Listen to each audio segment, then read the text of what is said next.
Mayong adlaw katawhan sa Dios Archdiocese sa Osamis, ingon man usab sa Diocese sa Pagadian, sa mga kaparian o sa mga madre, sa tanan nga namati nato karon, akong timbaya sa usa ka mayong adlaw. Hinaot nga na kamo sa mayong panglawas. Ako pong timbaya sa mga mag-uuma o mga mananagat, sa tanan nga mga teachers sa atong mga eskwelahan. Lagi kay gasugod naman ang eskwela sa atong mga kabataan. Paeskwelahan yun ninyo ang inyong mga kabataan. Ayaw yun ninyo og tuguti na sila dili mo adto sa eskwelahan. Ang ako diay nga pasalamat niadtong Biyernes, Agosto 2, dito ako sa Margos sa Tubig. Sanglit ang hospital dito, ang Margos sa Tubig Regional Hospital, gasaulog man sa ilang 100 years of existence. Usa na sila kagatos katuig ug nagpasalamat ako sa ilang present nga medical director, si Dr. Richard Sison. Ingon man usab akong pasalamat sa mga doctors ug nurses nga miatiman gayud kanako kay paguman sa kong misa gi-check up man pud ko nila. Busa salamat. Ako di ay wala ko mugawas nga itong mga maging semana tungod kay galisod man ang akong tingog. Pero salamat sa Dios kay karon mayo nang akong tingog. Usbon ko miadtong Agosto 2, 2024 dito ako sa Margos sa Tubig ug gasaulog sa ilang 100 years of existence sa Margos sa Tubig Regional Hospital nga gidumala ni Dr. Richard Sison. Ako pong pasalamat ni Mr. Samonte, ang HR dito sa Margos sa Tubig Regional Hospital. Ingon man usab sa administrative officer nga si Mr. Daguldol. Ninyong tanan, mga doctors ug nurses, ang miatiman usab nako sa usa ka ENT, ako usab nga pasalamat. O niadto pong adlaw, Agosto 2, maupod ang birthday sa igsoon ni Father Nestor Duhilag. Gikan kami sa Margos sa Tubig, miadto kami, mihunong kami sa Dumalinaw, pagpauli na namo padulong didto sa Pagadian, hangtod nga niabot kami diri sa Osamis. Dito kami sa Dumalinaw, tungod kay nangimbitar man si Father Nestor Duhilag sa early dinner. Busang adto ni Father Nestor Duhilag, salamat o happy birthday sa inyong igsoon, usa ka school principal sa public school, si Ma'am Remedios, ang yang Duhilag sa iyang pagkadalaga. O pasalamat po dahil ko sa mga mihatag o mga kining si Sister Cheding sa Missionary Sisters of Our Lady of the Triumph of the Cross. Sa iyang gipadala nga kining durian o gingon sa mga kulo. Lami kaayo hangtod karon, hangtod sa niadtong Sabado, kami nangaon pa o giluto ang kulo. Munang salamat kayo, Sister Cheding, sa Missionary Sisters of Our Lady of the Triumph of the Cross. Karong adlaw, adlawng Lunes, Agosto 5, 2024, ang ika-18 ka semana sa ordinaryo nga kalendaryo sa simbahan. Ang ato nga ebanghelyo atong kutloon sumala sa ebanghelyo ni San Mateo. Sa pagkadungog ni Jesus sa balita nga gipatay si Juan, mibiya siya ni adtong dapita sakay sa usa ka sakayan ug miadto nga nag-inusara sa usa ka dapit nga awaaw. Nakabalita niini ang mga tawo ug namiya sila sa ilang mga lungsod ug milakaw sila aron pag-agpas kaniya. Si Jesus mikawas sa sakayan ug sa pagkakita niya sa dakong pundok sa mga tawo, giabot siya dakong kaluoy kanila o giayo niya ang ilang mga masakiton. Niadtong hapuna, ang iyang mga tinun-an miduol kaniya ug miingon, hapon na kaayo ug awaaw kining dapita. Busa palakta ang mga tawo ug paadtua sila sa mga balangay aron mamalit og pagkaon. Si Jesus mitubag, dili kinahanglan nga manlakaw pa sila, kamo mismo ang maghatag kanilag pagkaon. Sila mitubag, 5 ka pan ug 2 ka isda ang ania diri. Si Jesus miingon, dad-a nga ri. Unya iyang gipalingkod sa kasagbutan ang mga tawo ug gikuha niya ang 5 ka pan ug ang 2 ka isda. Unya miyahat siya sa langit ug nagpasalamat sa Dios ug gipikas-pikas niya ang mga pan ug gihatag ngadto sa mga tinun-an ug gihatag usab kini sa mga tinun-an ngadto sa mga tawo. Nangaon ang tanan ug nangabusog. Unya gihipos sa mga tinun-an ang sobra nga nakapuno og napulog 2 ka bukag. 5,000 ang gidaghanon sa mga tawo nga nangaon, walay labot sa mga babae ug sa mga bata. Ebanghelyo sa atong Ginoo, daygon ikaw o Kristo. Mga igsuon, maanindot kaayo nga atong ebanghelyo karon. Gahisgot kini bahin sa pan o isda nga gipilo-pilo sa atong Ginoo. Ato magong nahinumduman niadtong Domingo nga ang atong Ginoo miingon, nangita kamo kanako tungod kay kamo nakakaon man o pan. Sultihan ko kamo, do not look for food that will perish, but look for food that will give eternal life. Do not work for food that perishes, but for food that endures for eternal life, which the Son of Man will give you. Sa ito po diay nga si Jesus, mao gayud ang tinubdan sa matuod nga pagkaon. Si Jesus, mao gayud ang makahatag o katagbawan sa atong mga sa atong kagutom. Ang kalibutan gudron daghan na kaayo o mga pamaagi, pero usaragyoy importante sa kinabuhi mao gyud ang pagtuo sa atong Ginoo o gumikan sa pagtuo kita panalanginan ug hatagan og pagkaon. Ang ikaduha mao nga ang kinaiya sa mga apostoles nga duna gihapoy na ipag-egocentric kay dili man sila andam nga mutabang sa ilang isig katawo. Gali ningon man sila palakta ang mga tao kay hapon na karon. Pero sa katulong punto, si Jesus ang mingon, kamo ang maghatag kanilag pagkaon. O diha si Jesus mihimo sa usa ka milagro sa diyang gihatagan siya og 5 ka buok pan og 2 ka buok isda.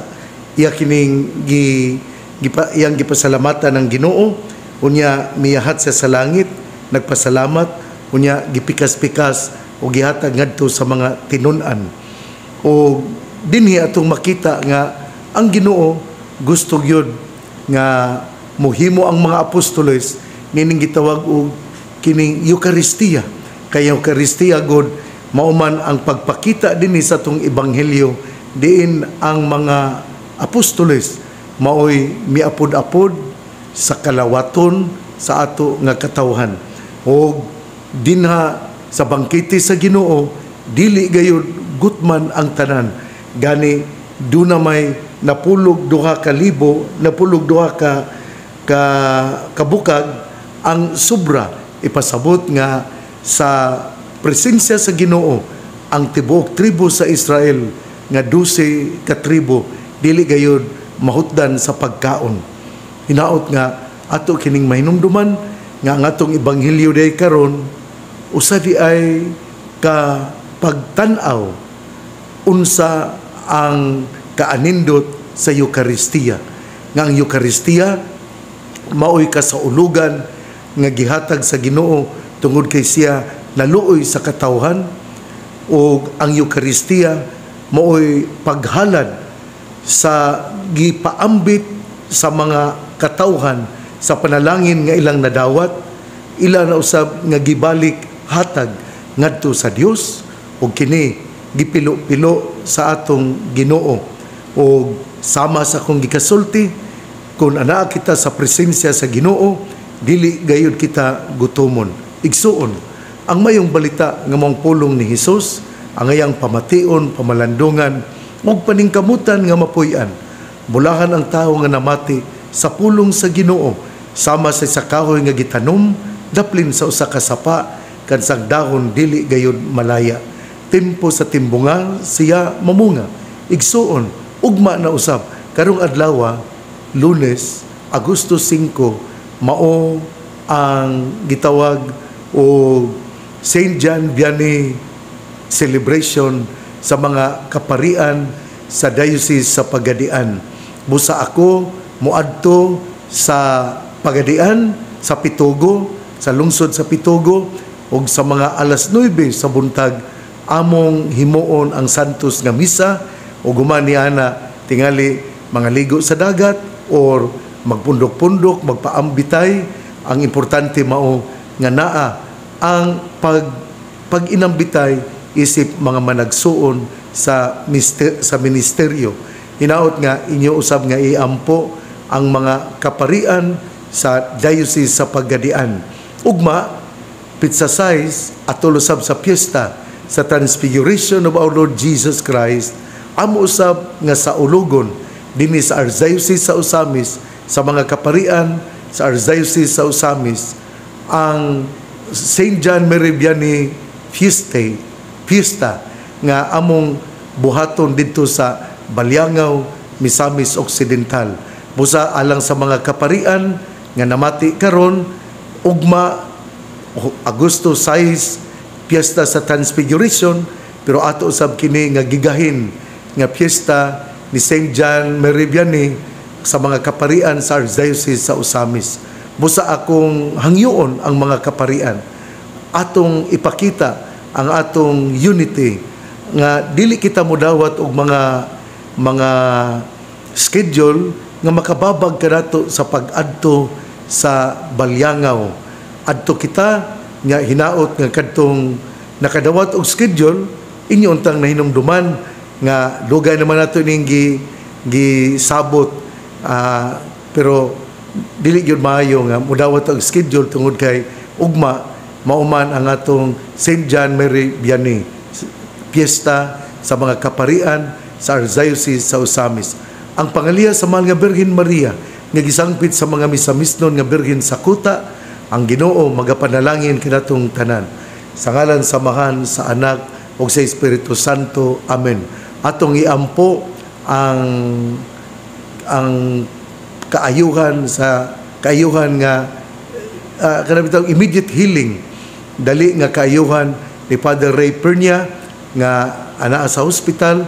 Ingon mo sa akong pag-umangkon apo nga si Pompom Humuad, nga unta mamaayo na siya sa hingpit kay mo-border ba siya sa pagka-engineer karong Agosto 14. O ingon mo sa atong iampo ang papa ni Father Elmo Melo nga hikapon sa Ginoo aron siya mamaayo, o ang mama usab ni Monsignor Boynaron Jr. nga unta mubalik ang kalagsik. Sa tanan nga mga masakiton ang ana sa ospital o ana sa panimalay, ako takamong giampo nga unta inyong mabatunan ang maayong panglawas. Sa dili pa di ako mutalikod, ako di ay nga pahalipay pasalamat ngadto ni Father Diding Aguilar, ang nangulo sa kapistahan dinha sa Aguada Chapel sa Minterio, tungod kay ang maong kapilya gihalad man ngadto ni St. John Mary Vianney, og niadtong Sabado Agosto 3 among gisaulog og una ang kapistahan ni St. John Mary Vianney. Busa salamat nila ni Dave, nila ni Jason, nila ni Evangeline, nila ni Dodong, og salamat kayo sa mga seminarista o sa mga katawhan usab nga miduyog sa maong kasaulugan.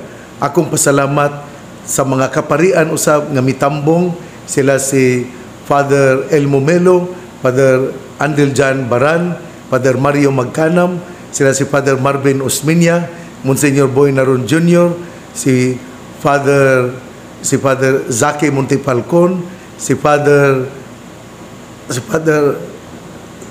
Emmanuel Pudyutan, si Father Jerry Lawrence Tautuan, si Father Alcher Bokia, si Father Serminard Pangilinan, si Father Jonever Onde Roma o sa ni seminaryan John Pamatong. Sa tanan ng mga seminarista nga miduyog, salamat kaayo. Ako po di ay nga i-greet pasalamat ni Father Derry Ascuna nga mitambong o mi-concelebrate sa misa ni dito sa diri sa St. John Mary Vianney Chapel sa Aguada. Busa ngadto ni Father Derry Ascuna, salamat kaayo sa tanang mga pare nga miduyog ug mitambong sa pagkasaulugan sa piyesta ni St. John Mary Vianney.